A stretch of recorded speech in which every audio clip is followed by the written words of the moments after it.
예루살렘 주민과 유다 사람들아 구하노니 이제 나와 내 포도원 사이에서 사리를 판단하라. 내가 내 포도원을 위하여 행한 것 외에 무엇을 더할 것이 있으냐. 내가 좋은 포도 맺기를 기다렸거늘 들포도를 맺으면 어찌 되겠고 이제 내가 내 포도원에 어떻게 행할지를 너희에게 이르리라.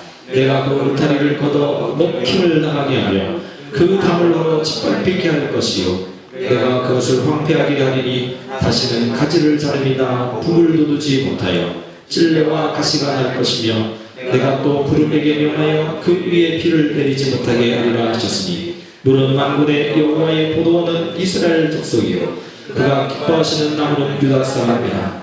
그들에게 정의를 바라셨더니 도리어 포악이요 그들에게 공의를 바라셨더니 도리어 부르짖음이었도다. 아멘. 먼저 기쁘고 감사한 소식을 하나 전해드리고 설교를 시작하겠습니다. 이제 제2의 생명 아니에요. 사람들이 죽었다 끝났다라고 했는데 하나님 완전하게 회복시켜 주셨습니다. 그래서 여러분 우리의 모든 인생도 마찬가지인 것 같습니다. 언제 우리가 쓰러질지, 언제 주님이 우리를 불러가실지 모르는 인생길을 살아가고 있는데 여러분과 제가 정말 아름답게 하나님 앞에 서면 좋겠습니다. 주의 일 하다가 주님의 거룩한 뜻을 이루다가 우리 하나님 앞에서는 저와 여러분 되어지면 참 좋겠습니다. 할렐루야. 하나님께 감사와 영광을 올려드립니다. 오늘 이제 이사야 5장 말씀을 함께 나눌 텐데 이 말씀은 제가 작년에 함께 한번 설교했던 건데 뒷부분을 다시 보충해서 여러분과 함께 나누려고 합니다.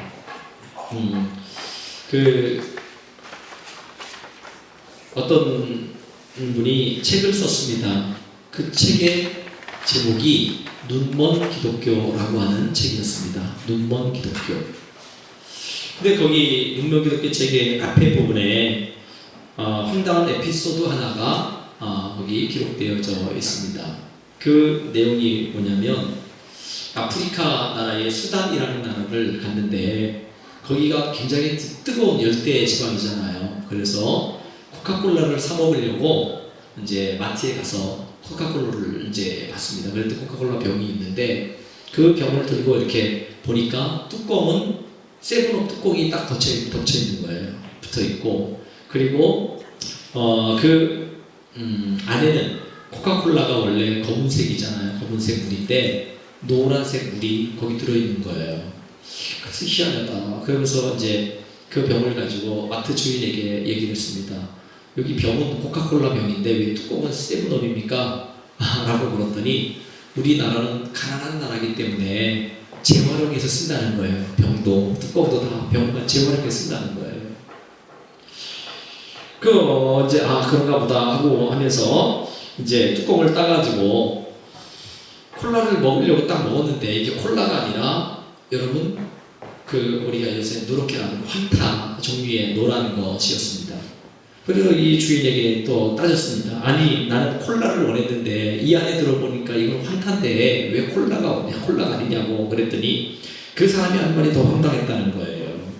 무슨 말이냐면 우리나라에서는 내용물과 상관없이 병 모양이 콜라 병이면 그 안에 있는 것은 코카콜라라는 거예요. 내용물과 상관없이 콜라병에 들어있으면 그것은 콜라라는 거지. 굉장히 어디 궤변을 늘어나지. 여러분 이 책에 이렇게 기록되어 있다고 그래요. 제가 읽지 않고 또 목사님이 하신 것에 대해서 제가 한번 발췌했습니다. 보니까 요즘 들어 이 시대의 기독교를 살펴보면 기독교는 마치 그런 모습을 하고 있는 것 같습니다. 겉모양은 기독교이고 타이틀은 교회인데 실제 내용물은 인본주의 예배와 가르침이 늘어나고 있으며 이런 가르침들은 현대교회 위기를 점점 더 증폭시키고 있습니다. 라고 하는 내용이었어요. 무슨 말이냐면 우리 한국 교회 그리고 세계 교회가 겉모습은 코카콜라인데 내용물은 다른 것이라는 거예요. 오늘 이 시대에 여러분과 저를 한번 잘 비교해 보십시오. 여러분과 제가 겉모양은 교회이며 겉모양은 기독교인인데 그 속에 내용물이 어떤 것이 들어있는가? 오늘 주님이 이사야 5장 1절부터 2절까지 여러분 읽지 않았는데 거기 읽어보면 주님께서 내가 포도원을 만들고 그리고 거기 땅을 파가지고 돌을 제한 다음에 극상품 포도나무를 심었습니다. 아주 좋은 열매 맺기를 위해 하나님이 땅을 파가지고 돌을 제하고 좋은 포도나무를 심었고 망대를 세웠고 술투를 만들었어요. 근데 좋은 포도 맺기를 바랬는데 추수 때 가보니까 그것이 들포도를 맺힌 거예요. 맛도 없고 그리고 제대로 자라지도 않고. 여러분, 이게 우리 한국교회의 모습이기도 하고 저와 여러분의 모습이기도 합니다. 특별히 여러분, 요즘 시대는 더 그런 것 같습니다. 한국교회를 여러분 바라보시고, 아니 여러분 자신과 제 자신을 냉철하게 한번 바라보십시오. 나는 모양만 그리스도인인가? 아니 내 온 몸과 육체와 영혼까지 온전히 예수 그리스도를 믿는 그런 기독교인인가? 정말 예수님처럼 살아가고 있는가? 여러분이 한번 냉철하게 봐야 합니다. 하나님이 오늘 저와 여러분에게 이것을 요구하고 계시는 겁니다. 겉만 코카콜라 모양이 아니라 속까지 코카콜라를 담고 있는, 속까지 코카콜라가 되게, 겉만 예수 믿는 것이 아니라 내 속 안에까지 온전한 예수님화 되어져야 한다는 것입니다. 이것이 오늘 우리 한국교회에게 주신 하나님의 메시지입니다. 아니, 우리 자신에게 향하신 하나님의 메시지이기도 합니다. 하나님께서 이스라엘 백성들에게 극상품 포도 열매를 맺기를 원했는데 결국은 들포도를 맺혔어요.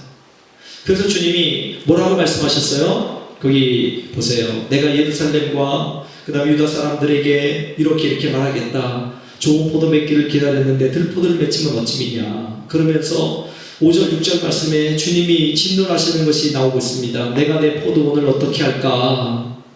내가 내 포도를 어떻게 할까? 극상품 포도 열매를 맺기를 원했는데 들포도를 맺힌 이 포도를 어떻게 할까? 오늘 한국교회를 어떻게 할까? 한마음교회를 어떻게 할까? 내가 좋은 열매 맺기를 원했고 최고의 영광을 받기를 원해서 하나님의 백성으로 우리를 불러주셨는데, 여러분, 하나님 우리를 보실 때 최고의 열매일까요? 극상품인가요, 여러분? 아니면 들포도처럼 모양만 기독교인이고 여물다만 열매처럼 썩어져 있고 그리고 부패되어 있는 우리의 모습이 아닌가요? 여러분, 이것이 하나님의 통함입니다. 오늘 본문에 그래서 주님은 뭐라고 말씀하십니까? 내가 내 포도를 어떻게 할까? 내가 너에게 이르리라. 내가 그 울타리를 걷어버리겠다. 그래서 먹힘을 당하게 할 것이다. 담을 얼어서 짓밟히게 할 것이다. 내가 그것을 황폐하게 할 것이다. 다시는 가지를 자릅니다. 북을 돋지 못하고 찔레와 가시가 날 것이며 내가 또 구름을 명하여 그 위에 비를 내리지 못하게 하리라. 열매가 얼마나 답답했으면, 얼마나 가슴이 아팠으면 자신이 만들어 놓은 그 밭을 다 헐어버리겠다고 하는 거예요.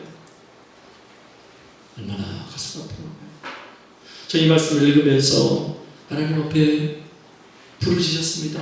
하나님, 우리 교회 주님께서 핏값으로 세운 제단인데 이것이 하나님 아름다운 열매를 맺혀서 하나님께 영광을 돌려야 될 터인데 하나님이 보실 때 이 땅이 들포도가 맺혀 있다면 하나님은 어떻게 해요? 담을 다 헐어버리고 먹힘을 당하게 하고 짓밟히게 하고 황폐하게 하고 찔려가 가시가 나는 그런 예수님 없는 하나님의 영광이 떠난 우리 인간들만 모여있는 그런 교회로 전락해버리고 만다는 것입니다.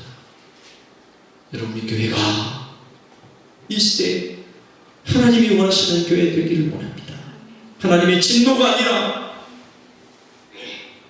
세상 사람들에게 먹힘을 당하며, 먹힘 당한다는 게 뭐예요? 입방을 찢는 거예요. 야, 교회가 저렇더라, 한마음교회 성도들 저렇더라, 아야 한국교회 저렇더라, 야 이 목사가 저렇더라 라고 하면서 비하하는 거예요. 먹힘을 당하는 거예요. 자꾸 우리가 제대로 하나님 앞에 열매를 드리지 못하면 우리는 짓밟히게 되어 있고요, 먹힘을 당하게 되어 있고요, 우리 안에서 여러분과 제가 가시와 찔레가 나서 서로 막 찌르고 아파하는 거예요. 저 못된 사람, 저 사람 안 돼, 저 사람 때문에 내가 상처받아, 저 사람 때문에 괴로워.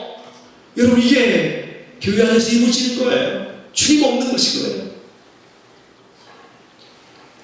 여러분, 이 봄에 여러분은 어떤 포도를 맺기 위해서 여러분은 지금 믿음의 씨앗을 심고 있습니까?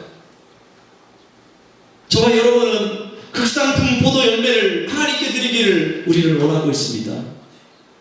그런데 우리의 삶은, 그 삶의 모습들은요, 그렇지 않다는 것이에요. 오늘 주님이 우리에게 좋은 포도 열매 맺기를 원하시는 거예요. 근데 그것을 안 하니까 주님이 어떻게 해요? 다 얼어버리겠다. 더 중요한 것은 뭐냐면, 부름을 명하여 내가 명령해서 그 위에 비를 내리지 못하게 하리라. 은혜의 구름은 떴어요. 구름은 떴어요. 그런데 너무 목마르고 갈증나고 바람은 쩍쩍쩍 갈라지고 있는데 비가 올 것 같은데 비가 오지 않는 거예요. 얼마나 답답합니까? 우리 많이 경험했잖아요. 한여름에 정말 무덥지근하고 너무 뜨거워서 목말라하고 지금 더워서 견딜 수 없을 때, 야, 소나기 한번 저 구름에서 그냥 한번 소나기 내려 쏟아지면 얼마나 시원할까. 그런데 구름이 쏙 그냥 지나가 버리고 구름만 떠요. 얼마나 답답한 거예요. 하나님의 은혜의 구름이 우리 가운데 떠 있는데 거기에서 은혜의 소낙비를 우리 가운데 내려줘야 하는데, 우리의 죄악 때문에 이 은혜의 담비를 하나님이 명하셔서 명령하셨다는 거예요. 그래서 막아버리는 거예요. 여러분의 가정에, 여러분의 사업장에, 여러분의 삶 가운데 은혜는 있는 것 같아요. 하나님의 은혜가 와 있는 것 같아요. 그런데 이것이 내 마음속에 은혜의 담비로 뿌려지지 않으면 여러분이 아무 소용이 없는 거예요. 여러분, 이런 갈망들, 갈증들이 여러분 있습니까? 하나님, 나에게 지금 메말라 있는데, 우리 교회에 메말라 있는데, 우리 가정에 메말라 있는데, 하나님 은혜의 담비를 내게 내려주십시오. 내게 내려주십시오. 여러분, 이 시대에 우리는 하나님 앞에 이렇게 울부짖어야 돼요. 이번 한 주간 보니까, 기상 예보 보니까 이번 한 주간 동안에 비가 한 방울도 내리지 않더라고요. 날씨가 오늘 30도 올라가고 내일은 더 뜨겁다고 하는데, 여러분 얼마나 힘들어요. 하나님이 비를 명하셔서 내리지 않게 하면 이 땅은 황폐해지고 가시 원곡기가 나는 것이고요. 뻑뻑한 우리 교회 안에 은혜의 담비 하나님이 그걸 멈춰버리면 우리는 신앙생활 너무 뻑뻑한 거예요. 찬양하는 것도 힘든 거예요. 예배 드리는 것도 너무 고통스러운 거예요. 한 시간이 왜 이렇게 길어? 예배 시간이 왜 이렇게 길어? 오늘 주님이 우리에게 원하시는, 여러분이 은혜의 낭비가 멈춰져 있다는 사실이에요. 오늘 여기 말씀 보면요, 여기 내가 구름에게 명하여 그 위에 비를 내리지 못하게 하리라 라고 하는 말씀이 있습니다. 근데 여기에 명하신다는 건 하나님의 명령이에요. 여러분, 이 땅의 우주 만물 모든 것들은요, 하나님의 명령에 의해서 움직인다는 사실을 여러분 꼭 기억하십시오. 아멘. 비 오는 것, 그 다음 바람 하나 부는 것, 이런 모든 것들, 참새 한 마리도 주의 뜻 아니면 떨어지지 않는다고 했잖아요. 그렇기 때문에 이 땅의 모든 것들은 우연이 아니에요. 하나님의 은혜와 섭리예요. 어떤 사고가, 그리고 어떤 일이 일어나는 것 역시 하나님께서 하시는 일들이에요. 하나님께서 명하시지 않으면 건드릴 수가 없습니다. 때문에 여러분, 우리가 메말라 있는 상태에 있다고 생각하신다면 하나님의 명령 내리셔서 우리를 메말라지게 만들어버린 거예요. 왜 그래요?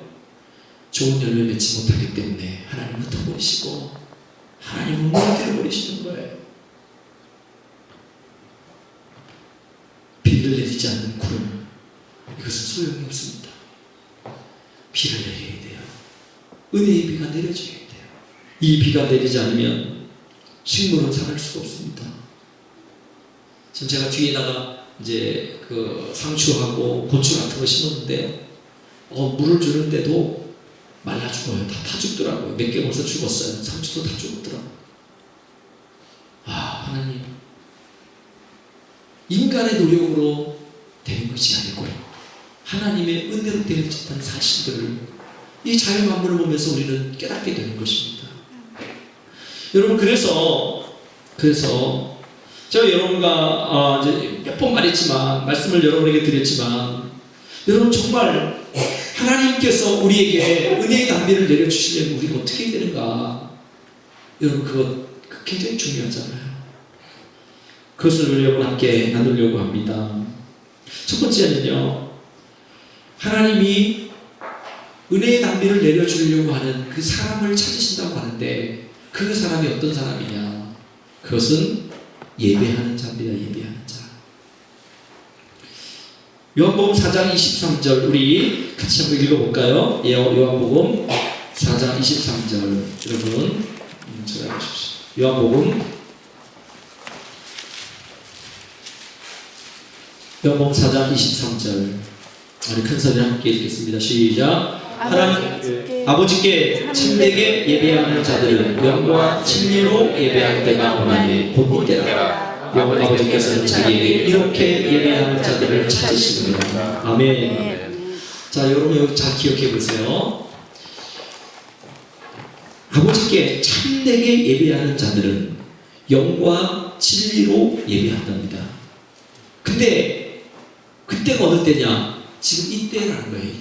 지금 이때는요, 현재 진행형입니다. 그러니까 2000년 전에 예수님 말씀하셨던 수가성에서 말씀하셨던 이때하고요, 지금은 동일한 때라는 거예요. 주님 말씀하신 건 현재 진행으로 계속되는 이때. 여러분, 이때 주님이 원하시는 건 뭐냐? 영과 진리로 예배하기를 원하신다는 거예요. 다시 무슨 말씀이냐면, 하나님이 은혜의 담비를 내려주시기를 원하는데, 은혜의 그 담비를 우리 한국교회, 아니 우리 한마음교회에 내려주기를 원하시는데, 우리가 극상품 포도 열매를 맺지 못해서 주님 헐어버리려고 하는데, 역으로 얘기하면 극상품 포도 열매를 맺히는 그 사람 한 사람 찾으면 하나님 그 사람 때문에 우리 가운데 은혜의 담비를 내려주신다는 거예요. 그 사람이 어떤 사람이라고요? 예배자입니다. 예배자. 하나님께서 우리에게, 우리 한마음교회 위에 하나님의 은혜의 담비를 내려주시려면 필요한 게 뭐냐? 진정한 예배가 하나님께 드려지는 그 제작이라는 거예요. 여러분, 진정한 예배자가 되길 바랍니다. 아멘. 진정한 예배자가 되길 바라요. 예배는 내 몸만 여기 왔다 드려지는 게 아니고, 오늘 뭐라고요? 영과 진리로 예배해야 된다는 거예요. 영은 성령님입니다. 성령님이 여러분 가운데 역사하지 않으면 그 예배는 아무것도 아니라는 거예요. 여기 몸은 와 있지만 내 속에 성령님이 내게 감화감동을 주시고 내가 하나님, 만군의 하나님을 예배할 수 있도록 우리를 인도해 주시지 않으면 그 예배는 헛된 것입니다.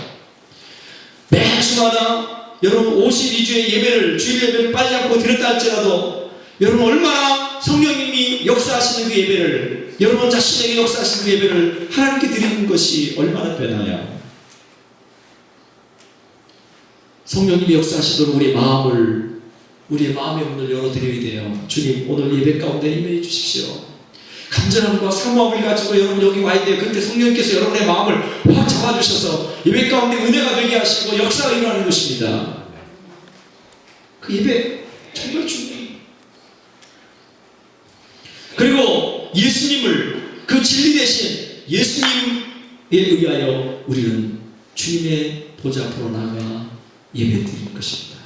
히브리서 말씀처럼 우리가 그 피로 인하여 우리가 죄 사함을 받고 그리고 주의 보좌 앞에 나가는 담력을 얻었다고 했습니다. 우리가 이렇게 여기 와서 예배드리는 거, 여러분 구약시대 여기 이렇게 들어와서 우리 다 죽어버려요. 하나님의 거룩함 앞에 우리는 감히 설 수 없어. 우리 다 죽습니다.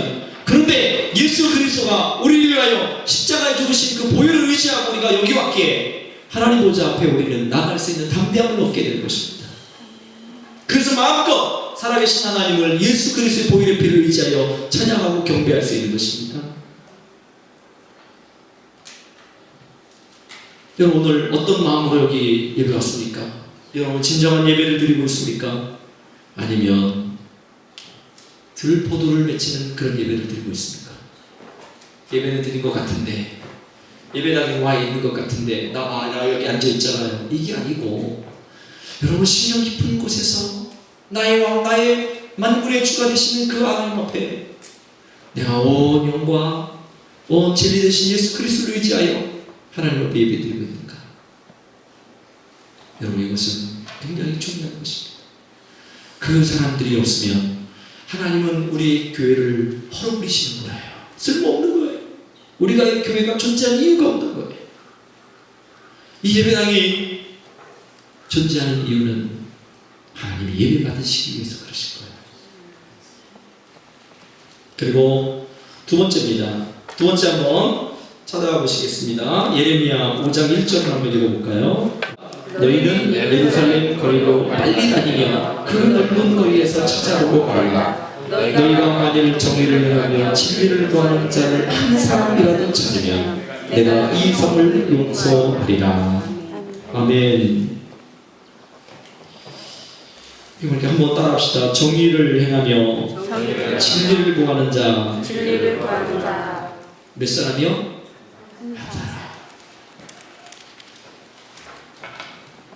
여러분 이 시대에 하나님의 은혜의 단비를 내리게 할 한 사람이 필요한데 그 사람이 어떤 사람이라고요?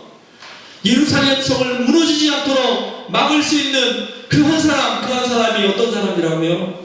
정의를 행하며 진리를 구하는 사람. 이 사람이 이걸 어떻게 쉽게 요약할 수 있을까요? 여러분 말씀을 붙잡고 의롭게 살려고 몸부림치는 사람이에요. 이 사람이 정의를 행하는 거 요즘 어렵잖아요. 다 썩었다고 합니다. 다 썩었다고. 나라도 썩었고 국회도 썩었고 정치도 경제도 다 썩었다 그래. 비리가 너무 많다고 얘기해요. 그죠? 다 썩었다 그래. 비리가 너무 많다고 해요. 심지어는요 교회도 썩었다 그래요. 더 나아가서 목회자 다 썩었다 그래요. 이 시대에 하나님께서 이 성을 막을 수 있는 그 한 사람이 필요하다는 겁니다.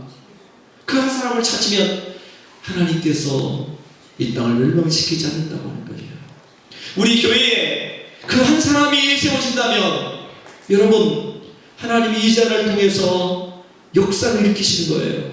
아멘. 그 한 사람을 찾기를 원하시는 거예요. 의인을 위하여 핍박을 받는 자는 복이 있나니 천국이 저희 것이며, 의인을 이루기 위해서 하나님의 거룩한 이 정의를 세우고 하나님의 공의를 세우며 진리를 파수하기 위해서 몸부림치는 그 사람을 위해서, 그 사람 때문에 하나님은 성을 멸망시키지 않는다는 거예요. 여러분 의롭게 살고 있습니까? 여러분 정의롭습니까? 비리에 대해서 여러분 어떻게 생각하십니까? 입 다물고 가만히 있는 것이 정당한 것인가요? 다른 사람과 함께 얼마나 불법을 행하는 사람들이 많습니까? 교회 안에 있는 사람들조차도. 청문회를 하다 보면 대부분이 요직에 있는 사람들이 대부분 기독교인입니다. 지난번에 근데 기독교인들이요 정의를 하지 못하고 불법을 내서 자기 아들도 군대 안 보내고, 그리고 비리로 자기 부동산을 많이 만들고, 교회 안에 정의가 무너졌기 때문에 하나님의 거룩한 나라가 이루어지지 못하고 있습니다. 그 성품 포도 열매를 주님 원하시는데 그것을 이루지 못하는 거예요. 여러분 안에 정의가 있나요? 여러분 의롭게 살려고 몸부림치고 있습니까? 내가 죄악으로부터 멀어질. 근데 우리 작은 것 하면서 넘어지잖아요. 작은 것 하나 넘어져. 하나님과 약속했던 것 여러분 잘 지키고 있습니까? 잘. 하나님 이렇게 살기를 원합니다 라고 하는데 그거 안 되잖아요. 그걸 위해서 몸부림치는 하나님 정말 주의 말씀에 그 말씀대로 살려고 내가 이래 쓰고 있습니다. 하나님 도와주세요. 하나님 도와주세요. 얼마나 유혹이 많습니까? 얼마나 많은 시험거리가 우리에게 달려옵니까? 근데 거기에 그걸 거부하고 하나님 앞에 서는 것 얼마나 소중합니까? 제가 있는데 이제 북한 선교사들 얘기를 하면서 거기 이제 탈북자들 교육신 책을 읽는데 거기에 그런 내용이 있더라고요. 통독 테이프가 있는데 통독 테이프를 팔면 2,000원인가를 받는데 2,000원. 그때 그거는 이제 중국 저기가 굉장히 많은 돈이래요. 우리나라 돈은 한 4, 50만 원 되는데 근데 그 사람들이 선교사들이 북한 이제 탈북자들이 얼마나 유혹이 좋아요. 지금 먹고 사는 거 너무 힘든데 이거 그냥 말씀 읽었으니까 아니까 그냥 팔아버리고 내가 이긴 거예요. 근데 그 사람들은 돈이 중요한 게 아니라 말씀이 중요해서 그 유혹도 안 받는 거예요. 말씀이 더 중요하다. 하나님의 살아계신 말씀을 내가 읽고 들어야 된다. 여러분 우리 이 땅에 사는 동안에 얼마나 많은 유혹들이 우리를 다가오는지 몰라요. 좋은 환경, 좋은 것 이거 가지고 야 조금만 눈 감으면 얼마든지 벌 수 있어. 조금만 해봐. 야 이거 한 번만 나 눈 감고 해봐. 눈 딱 감고 한 번만 해. 한 탕만 하면 끝나지 않나? 막 우리에게 여러분 좋은 먹잇감을 놔두고 우리를 유혹하고 있습니다. 몸부림칩시다. 주의 말씀대로 살려고 몸부림칩시다. 그리고 세 번째는요, 하나님이 찾으시는 사람. 세 번째 누구냐? 한번 따라하면 경건한 사람. 경건한 사람. 사도행전 10장에 보면 거기에 고넬료라고 하는 로마의 백부장이 나옵니다. 이방인이었습니다. 그런 로마 사람이었습니다. 그런데 그가 유대인들로부터 칭송을 받는 사람이었습니다. 존경을 받는 사람이었어요. 그를 향해서 성경에 뭐라고 됐냐면 이 고넬료는 경건한 사람이다. 경건한 사람. 제가 그래서 경건이 뭘까라고 하면서 경건을 찾아봤어요. 그러니까 경건이란 말이 그렇게 돼 있더라고요. 거룩한 삶, 온전한 예배, 건강한 영성, 이것을 경건이라고 했더라고요. 근데 존 칼빈은 이렇게 경건이란 이런 말로 했습니다. 하나님을 아버지로 사랑하며 그리고 사랑하며 주로서 두려워하고 경외할 뿐만 아니라 그분의 의로움을 받아들이고 그분을 거역하는 것을 죽음보다 더 무서워하는 신실한 감정, 이것을 경건으로 표현했더라고요. 다시 말하면 이걸 요약하면 세 가지로 요약되더라고요. 첫 번째는 하나님에 대한 지식, 하나님을 올바로 아는 것. 그리고 두 번째는 그분을 따르는 순종의 삶. 그리고 세 번째는 그분의 말씀을 실천하는 삶. 이것을 경건이라고 표현하더라고요. 경건. 여러분 주님의 말씀에 우리는 얼마나 순종하고 얼마나 그분의 삶과 그의 말씀에 내 삶을 적용하면서 살아가고 있는가. 경건은요 교회 와가지고 무게 잡고 있는 게 경건이 아니에요. 거룩 이게 경건이 아니에요.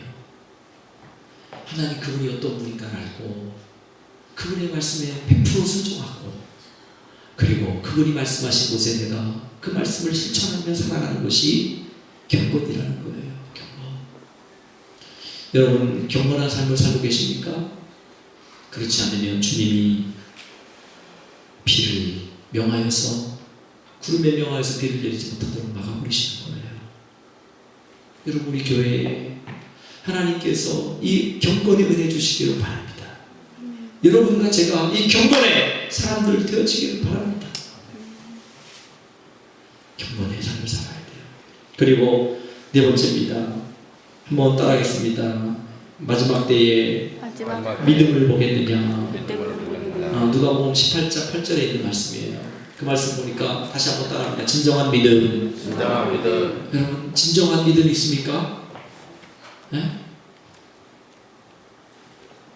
그 개똥쑥을 재배해서 지금 사람을 이제 치료하면서 치료하는 그 박광정 목사님이 메일을 요새 계속 보내고 있습니다. 거기 보면 그렇게 되어 있더라고요. 의사는 100% 믿어도 하나님은 5%도 믿지 않는다. 네? 치유 하나님, 정말 내 삶의 모든 것들을 치유하시는 그 하나님에 대해서 우리는 반대로 하나님을 100% 믿고 의사를 5%만 믿어도 되는데, 근데 반대로 해요. 하나님은 5%밖에 안 믿고 의사 말은 100% 믿는다. 여러분 좀 뜨끔하지 않아요? 우리 인생의 주인이 누구셔요? 주님이십니다. 아까 말씀드렸죠. 박혜년 전사님, 그분의 인생을 움직이시는 분 주님이시더라고요.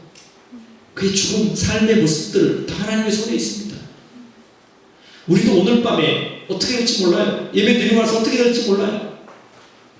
하나님이 살려주시면 되고 하나님이 데려가시면 그만입니다. 근데 우리는 세상을 너무 믿고 있습니다. 하나님을 믿는 믿음보다는 주님을 믿는 믿음, 하나님을 믿고 하나님을 믿는 주님을 믿는 믿음이 더 우선돼야 되는데 이건 세상이 더 앞서 있어요. 그러니까 주님이 어떻게 해요? 그래 너 날 믿지 않냐? 구름을 닫아버리고 우리의 삶은 뻑뻑하고 들포들 맺히는 삶을 사는 거예요. 믿음이 없으니까. 하나님이 믿음의 역사를 하신다고 그랬는데, 여기 위에 보면요, 누가복음 18장 이 8절 말씀, 믿음을 보겠느냐라고 하는 위에 쭉 내용을 보니까 그런 내용이 있습니다. 어떤 마을에 한 과부가 살았는데 이 과부가 너무 원한이 많은 거예요. 원한이 많이 맺혀 있어요. 그래가지고 재판장에 가서 얘기합니다. 재판장님, 내 원한이 너무 많습니다. 나 이 원한 좀 풀어주세요 라고 했는데 재판장이 어떻게 해요? 무시해버립니다. 무시해버리는 거예요. 다른 거 일 많아. 너 당신 오지 마시오. 귀찮게 하지 말라고. 다음날에 또 갑니다. 또 가서 재판장님, 나 원한이 있으니까 풀어주세요. 또 무시해버려요. 또 다음날 또 갑니다. 재판장님, 나 이 원한이 있으니까 풀어주세요. 그 재판장이 저녁에 잠을 자려고 누웠다가 그 여자, 그 과부, 그 문제 해결해 주지 않으면 내일 또 나를 괜찮게 하겠지. 그래서 재판장이 어떻게 했어요? 그 여인의 문제를 해결해 주는 거예요. 그러면서 주님이 뭐라 그랬냐면, 야! 하물며 하나님께서 밤낮 부르짖는 주의 백성들의 기도를 들어주지 않겠느냐? 그러면서 주님이 말씀하십니다. 애통이 하는 말씀이 이거예요. 마지막 때에 내가 믿음을 보겠느냐? 하나님 앞에 그 다리를 붙잡고 주여, 주님이 해결해 주지 않으면 나는 할 수 없습니다. 이 과부가 재판장 그 사람을 붙들고서 믿음으로 이 사람이 해결될 수 있을 것이다. 그 믿음을 가지고 매일매일 귀찮게 한 것처럼, 여러분, 하나님께 그렇게 믿음으로 하나님 우리의 모든 문제, 우리 질병으로부터 우리의 모든 일생의 모든 문제 하나님께 정말 해결해 주실 것을 알고 그분을 믿고 100% 그분만이 나의 모든 문제 해결해 주실 줄 믿고 그분을 붙잡고 그렇게 기도했냔 말이죠. 진정한 믿음은요, 주님이 우리의 모든 것들을 들어주실 수 있다는 것을 믿는 믿음이에요. 하나님이 나의 인생의 전부라는 거예요. 내 인생의 모든 것들은 주님이 책임지시다는 그 믿음이 우리 가운데 있어요. 그 진정한 믿음이에요. 근데 우리는 조금만 문제가 생기면 인간의 방법으로 문제를 해결하고 막 쫓아다니면 어떡하지 막 발버둥치는. 하나님을 정말 여러분 우리 믿는다면, 여러분 우리는 하나님께 문제를 가지고 엎드려야 되는 거예요. 하나님, 주님 도와주세요. 안 되면 내일 또 붙잡고 늘어지는 거예요. 하나님 도와주세요. 또 안 되면 또 다음날 또 와서 주님 도와주세요.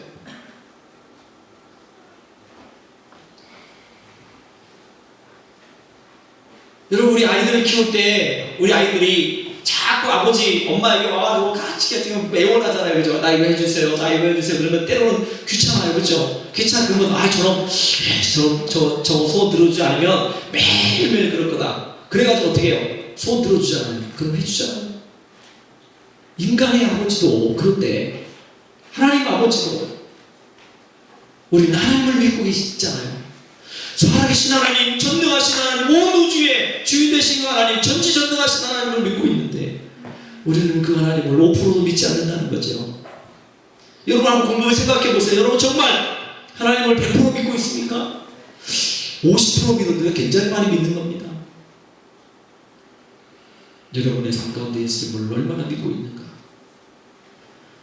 그 믿음을 해결하기 위해서 이 과거와 같이 재판장을 붙들고 계속해서 강을 풀어달라고 매달리는 것처럼 우리 하나님께 매달려야 합니다. 그래야 하나님 은혜의 문을 열어주시고 은혜의 수박들을 내려주시는 거예요. 아멘. 여러분, 우리 모두가 그렇게 되어지기를 바랍니다. 마지막 하나만 간단하게 말씀드릴게요. 한번 따라합시다. 진정한 사랑. 마태복음 24장 12절에 마지막 때에 사랑이 식어지리라 라고 말씀했어요. 사랑이 식어지리라. 사랑이 식어지면요, 우리 여러분 부부 생활 하잖아요. 때로는 사랑을 가지고 우리는 살아가고 있는데 사랑이 식어지면요, 냉랭하잖아요. 그죠?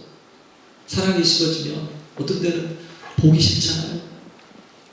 사랑이 식어지면요, 후회되잖아요. 왜 내가 이 남자 이 여자하고 결혼했지? 여러분, 예수님도 마찬가지예요. 우리 안에 사랑이 식어지면 주님과의 관계가 단절되어지고 주님의 은혜가 우리 가운데 임하지 않습니다. 여러분, 우리 안에 진정한 사랑을 가지고 주님을 예배하고 있는가? 뜨거운 사랑이 우리 가슴 속에 지금 불타고 있는가? 마지막 때에 사랑이 식어지리라.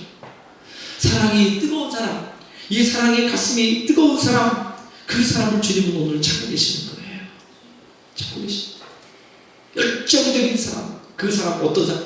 주님을 향해서 열정적인 믿음을 가지고 열정적으로 엎드린 사람, 그 사람을 주님 찾고 계시는 거예요. 열정으로 주님을 사랑합니다. 여러분, 얼마나 주님을 사랑합니까? 십자가에서 날 위해 죽으신 예수님을 얼마나 사랑하고 계십니까? 여러분이 예수님을 사랑한다는 그것은 어떻게 몸으로 표현하고 사랑하고 있습니까? 또 주님을 사랑합니다. 얼마나 주님께 고백하고 계십니까?